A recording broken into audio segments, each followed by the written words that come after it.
Hello students. तो इस video के अंदर हम लोग H C Verma chapter 5 Newton's laws of motion की एक्सरसाइज का क्वेश्चन नंबर 22 डिस्कस करने जा रहे हैं। तो चलिए क्वेश्चन पढ़ लेते हैं। In a simple Atwood machine two unequal masses m1 and m2 are connected by a string going over a clamped light smooth pulley. In a typical arrangement, m1 is 300 gram and m2 is 600 gram. The system is released from rest. तो हमको बताना है part A of the question. Find the distance travel by the block in the first 2 seconds. Find the tension in the string and find the force exerted by the clamp on the पुली। ये question है, ठीक है। तो आप एक बार question को try कर लीजिए वीडियो को पॉज करके, उसके बाद में आप मेरे सॉल्यूशन को देखिए। ठीक है स्टूडेंट्स, तो मैं होप कर रहा हूँ कि आपने क्वेश्चन को ट्राई कर लिया है और अब हम इसको सॉल्व करते हैं। तो देखिए यहाँ पे मैंने आपके लिए फ्री बॉडी डायग्राम बनाए हुए हैं। तो यहाँ पे हमारे पास में ये है ब्लॉक M1 के ऊपर लग रही होगी टेंशन अपवर्ड डायरेक्शन में, M1G लग रहा होगा नीचे। ये हमारे पास में डेटा अवेलेबल है। M2 का भी फ्री बॉडी डायग्राम बनाया हुआ है, टेंशन लग रही होगी ऊपर, नीचे लग रहा होगा M2G।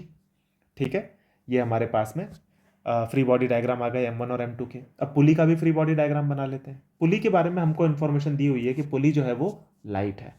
तो पुली अगर लाइट है तो मान लेते हैं कि पुली के ऊपर जो स्ट्रिंग है उसके अंदर टेंशन लेट से टी डैश है। तो हमने ऊपर की तरफ स्ट्रिंग में टेंशन मान ली है टी डैश, और नीचे की तरफ जो टेंशन लग रही होगी वो रहेगी टी और T.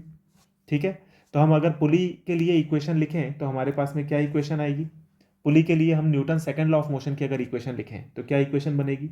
T dash minus 2t, ये तो हो जाएगा net force on the pulley, is equal to mass of the pulley. Mass of the pulley कितना है? 0 है। एक्सेलरेशन ऑफ द पुली वो कितना है? वो भी 0 है।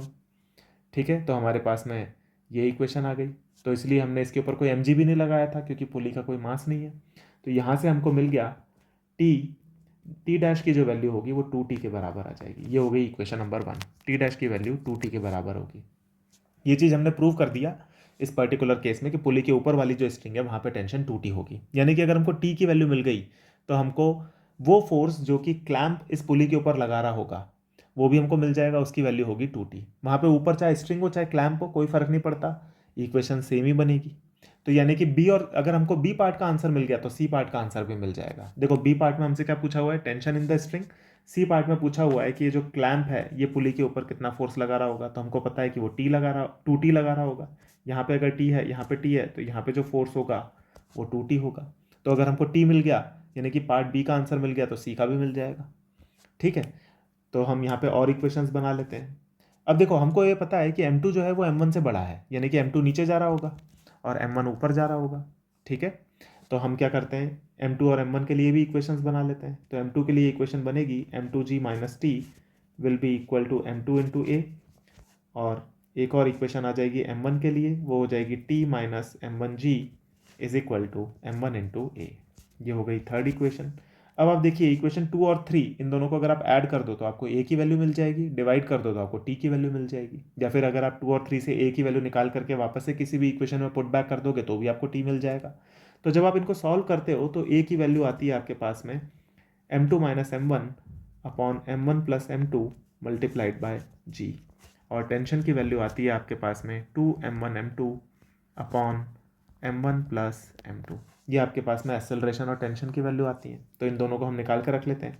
यहाँ पे जब आप डेटा पुटअप करते हो तो एक्सेलरेशन की वैल्यू आती है 3.266 मीटर पर सेकेंड स्क्वायर। इसको आप चेक कर लीजिएगा, यही आएगा। टेंशन की जो वैल्यू आती है, टेंशन की वैल्यू आती है 3.9 न्यूटन। तो ये तो हो गया हमारा आंसर पार्ट बी का। ये पार्ट बी का आंसर हो गया। और हमको पता है कि जो क्लैंप के द्वारा फोर्स लगाया जा रहा होगा पुली के ऊपर वो रहा होगा 2t। तो ये 2t की वैल्यू भी आ जाती है हमारे पास में 7.8 न्यूटन। ये हो जाएगा फोर्स बाय क्लैंप ऑन पुली। तो ये भी हमारे पास में आ गया। तो पार्ट बी और पार्ट सी ये हमने सॉल्व कर लिए। ठीक है, अब आता है पार्ट ए। पार्ट ए में हमसे पूछा गया है कि जो ब्लॉक M1 है वो 2 सेकेंड्स में कितनी डिस्टेंस ट्रैवल करेगा। अब हमको पता है इनिशियल वेलोसिटी ब्लॉक M1 की 0 थी, एक्सेलरेशन हमने निकाल ही लिया है 3.266 मीटर पर second in the upward direction. अब हमको निकालना है डिस्टेंस कितना ट्रैवल करेगा block M1 in the upward direction 2 seconds में। टी की वैल्यू हमको दी हुई है 2 सेकेंड्स, तो हम सिंपली काइनेमेटिक्स लगा देते हैं। तो हमारे पास में इक्वेशन आ जाएगी S is equal to u t plus half a t square.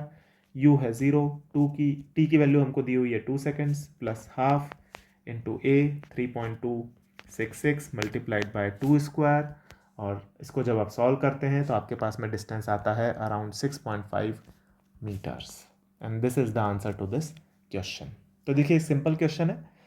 इस तरीके का जो सिस्टम होता है, ये 2 ब्लॉक्स और एक पुली वाला सिस्टम, इसको कहा जाता है एटवुड मशीन। ये एक एटवुड मशीन है, और इस मशीन के अंदर जो हमने टेंशन और एक्सेलरेशन के रिलेशंस निकाले हैं, ये आपको याद भी रहने चाहिए। ये दोनों इंपॉर्टेंट रिलेशन है, काफ़ी ज़्यादा यूज़ होते हैं। ये है एक्सेलरेशन का रिलेशन और ये है टेंशन का रिलेशन। ये दोनों रिलेशन आपको याद भी होने चाहिए क्योंकि ये बहुत क्वेश्चंस में इस्तेमाल होते हैं। ठीक है, ठीक है स्टूडेंट्स, तो ये क्वेश्चन हमने सॉल्व कर लिया। हम लोग मिलेंगे और कंसेप्ट्स और क्वेश्चंस के साथ में आने वाले वीडियोस में। Thank you.